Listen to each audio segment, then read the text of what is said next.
Hi, and welcome to another ZarMoney training session. In this module, we'll be going over the profit and loss statements in the company and financial reports. The profit and loss is a financial statement that reports a company's revenues and expenses for a given period of time. Okay, let's get started. From any screen in ZarMoney, click on the Reports navigation on the top bar.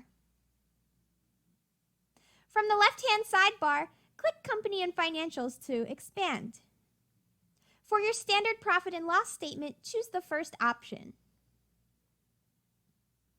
Okay, so this is the standard profit and loss or income statement. ZarMoney offers the ability to customize your reports so you can visualize the data that you need. A great tool to analyze fluctuations is the prior year comparison and the percent change. This allows you to view side by side your profitability as compared to last year. The percent change column can also assist you when you're looking for accounting errors. You can drill down further into your profit and loss by changing your column format at the top.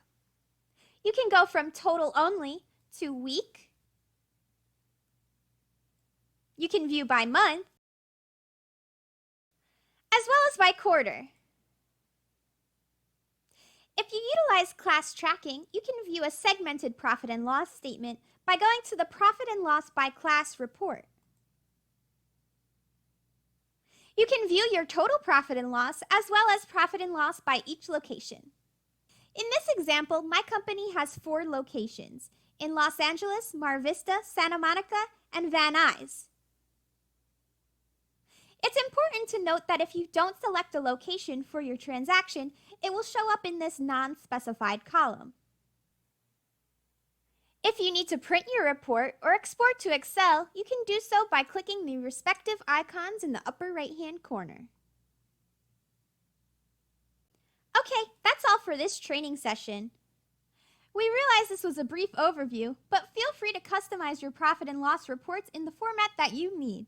For more help, visit us at ZarMoney.com.